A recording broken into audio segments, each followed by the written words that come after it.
I like this too, that swing, right? Because of now it's Edward on the Hylos. You have the Khalid over here, and even the Khalid alone, like there's a lot of set potential, and I want to see how they are able to protect the Ling, because we just haven't seen the Ling too much this season. That is true. Only Welcome one game to has Mobile win Legends. already under its belt. It's a classic Demon Kite hero as well, so let's see what's going to happen here on game number 2 between Onic, Philippines, and Aurora. It was Kyle Teasy and Team Falcons that played Ling first this season, and it won. Let's see if Aurora can replicate that with this Ling. Hey, if Demon Kite's done it with the Lucas, he can probably do it with the Ling. It is great, again, to see some of these other heroes pop up, though, just because we're so used to seeing, the Suyos and the Joys in the jungle. But already, taking a look at the emblems, he is running that killing spree still with this Ling.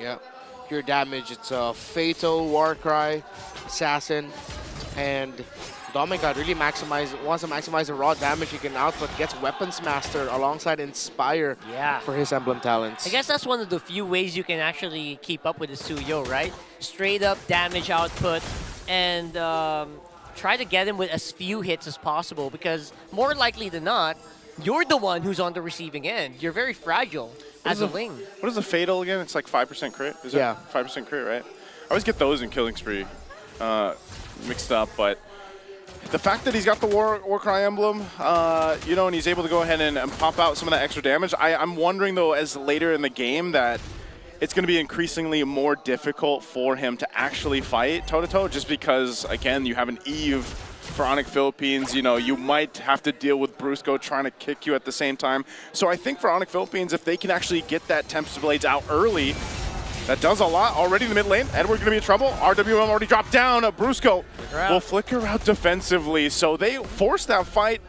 They'll call it off, and now the turtle's up. Yeah, fast level 4 for Super Friends, actually getting the real-world manipulation right away. And Aurora understanding the tendencies of Onic Philippines to go for that pre-turtle trade. We're ready for it, but they weren't ready for Super Friends being level 4. Onic get the first turtle. There you go. This time around, it's going to be Onic who are ahead on the objectives very early on.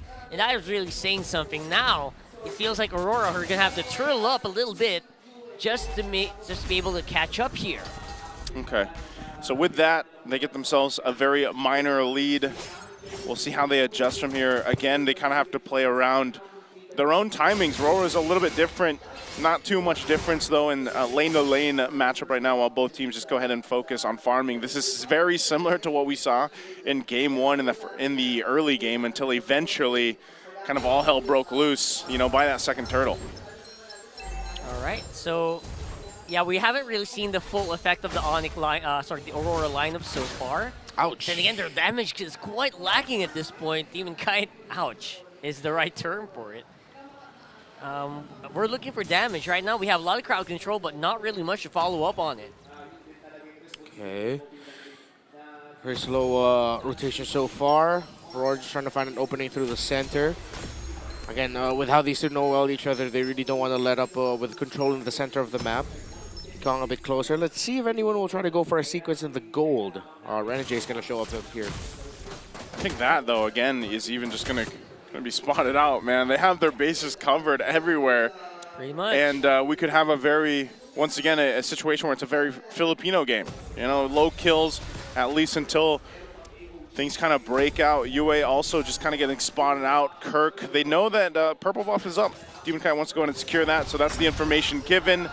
But we're 15 away from that turtle. Yep, Kirk just wants to check here. Again, no damage quite yet from the Aurora lineup. And now it's Onic who are looking for some of these kills to happen. No one making or committing to any major mistakes yet, though. Should be a slow start. I wonder if Aurora is suddenly going to pull the trigger and go for a very aggro play here, as Onic have already started the turtle, but will back off as King Kong wants to get his buff first. Probably could. Just back off for now. Both junglers getting into a position where they need that buff, and they want to go for an all-out fight. You want to make sure that you have the tools to take that fight, and yeah, they're doing it right now. Okay, Brusco holding on here. He does have the flicker available.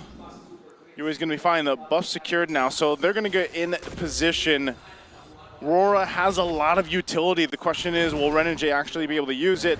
Will he go in with Sandstorm? Or vice versa from Onic Philippines. They're finally up on this side. The gold laners will go ahead and stay 1v1ing down in that gold lane, but very slow second turtle of the game, clearing things out, just kind of feeling out the area right now. Yeah, there's a fight happening very soon here. Demon Kite waiting for the retribution range. Oh, they're going to have to go for it. King Kong will get the retribution off. There's the kick from Edward. A sandstorm from Renegade, but they immediately call it off. They don't have enough damage to actually go for that fight. Now the fight for it, the purple buff. Brusco jumps in too. Now Super Friends could be in trouble. Demon Kite at the front of it. Temps of Blade's going to be used. Now RWO already dropped down. They just don't have enough damage to fight against Onic Philippines. They're going to crash down and Edward in trouble. Finally a kill on the board for Onic. And they get the buff. First blood at 5 minutes and 49 seconds. Yeah. What did I say about these two teams in the last one? These two teams really know how to make something happen every time around 4 to 6 minutes.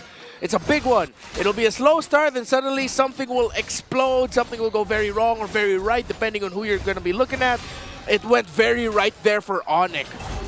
Brusco and Kirk were on point there, and even Super Friends holding on to the real-world manipulation as long as possible, forcing Demon Kite out of the purple buff. He was forced to use his retry there, so he loses his purple buff. He couldn't even get a knock-up on Super Friends because he uses real-world manipulation to avoid getting crowd controlled by the Ling. So much stomps here for Onic so far. Edward could be in trouble. There's the kick. UA trying to help him out. Renegade's going to be too late, even with the pathway. Won't be able to escape. A jump in from Kirk, and standing there menacingly after the jump. It's going to be fine. Another kill on the board for Onic. Definitely a better game for Kelra this time around when everyone is busy just trying to deal with all these AOGs and Brusco on the show. It looks very good for the Granger of Kelra. Oh, Renegade! Be able to find two with the Sandstorm. This is the time they go. They will find one now. Kirk could be in trouble too. Quite tanky himself. The rest of the team comes through and Kirk will go down. Another pull and that utility from this Jushin paying off. That's a 2 for none here. King Kong with a steal on the buff though. Pretty huge. Yeah. All right, but this purple buff, this turtle should take for Onic is not going to be easy. They cannot fully commit into this as Aurora will take it. A great rotation by Renegade to put him in a spot to catch off Brusco and Super Friends. Conceal going to be used again, focusing on the turtle, trying to zone him out. King Kong might try to jump in on this. He goes in for it. UA actually secures the turtle, and they'll go ahead and disengage. So yes, that was difficult, even Demon Kite without the buff, but they get the objective. Demon Kite, no retry then. King Kong didn't have his readily available for him as well, so they just tried to play out to see who could get the last hit. Brusco. Okay, Brusco. Yeah, they just want to put pressure on anywhere they can for Demon Kite. They're going to wait here patiently. King Kong will get out of there. He needs the whole team to go ahead and just help secure the orange buff, and that's the things about the Lings. You know, they need to be very dependent on grabbing their buffs and not having them stolen. And it's honestly a little bit more difficult for them to actually pull off a sustained team fight. Aurora got a bit of an advantage, but that was because they caught Onic by surprise. If Onic sees it coming, it might be a different story. They might be able to just dip and dash out of harm's way here.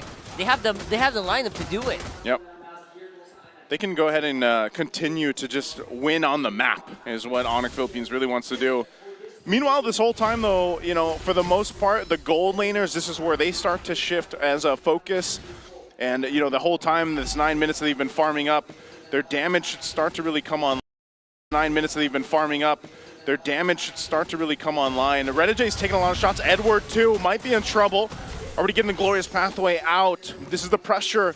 Now for the purple buff. Demon Kite's going to have to fight for it. Taking a couple shots. Demon Kite takes a Queller shot and will have to get out there too. And that's just going to be a purple buff taking it now once again from Demon Kite. A damn good real world manipulation coming out from Super Friends to zone out and stop any chances of Aurora. To try and force a fight and the purple buff and giving a chance for Demon Kite to take it. By the way, it's 3, making that 2 levels behind King Kong. I believe King Kong should be closer to hitting level 15, while Demon Kite just got past the level 12 hump. In terms of the items, it is Radiant and Dreadnought for Renegade. Excuse me, for Edward. So a good amount of tankiness coming out from that high loss. Well, it's of course a Thunderbelt Rush for the Khalid. And I like the itemization of Super Prince. Actually went for the Bloodwing's second item. He's prioritizing his own survivability, knowing again that he's up against a lineup that could mess him up easily if he's not careful.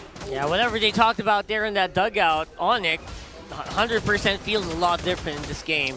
And Super Prince is more on point. Now he's back on the eve and can go into more confident positions here.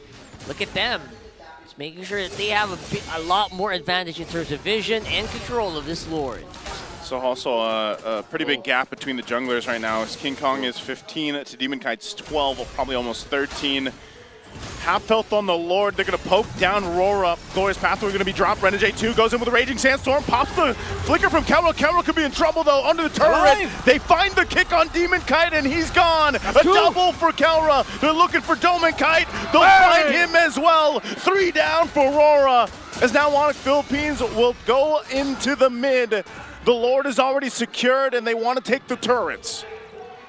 20 seconds in. Feels like a big advantage here for Onic, trying to go for the jugular here, attacking on the mid. UN Renegade might be in trouble. Oh, already working on that mid turret, even with the shield down. King Kong's gonna jump in, has a ton of damage. Arrow Renegade is gonna be gone as a shot comes through, and still the Lord is up. Now on the top side, Onic Philippines looking to take more. 4 up though for Aurora. Will they be able to look for another kill, another queller shot from King Kong, and now they face off. Have to deal with the Lord. Demon Kite going in from that back angle. He's going to be stared down, though. Looking for Kelro possibly to jump in. Kirk jumps in, and Demon Kite's punished again. We have a game 3.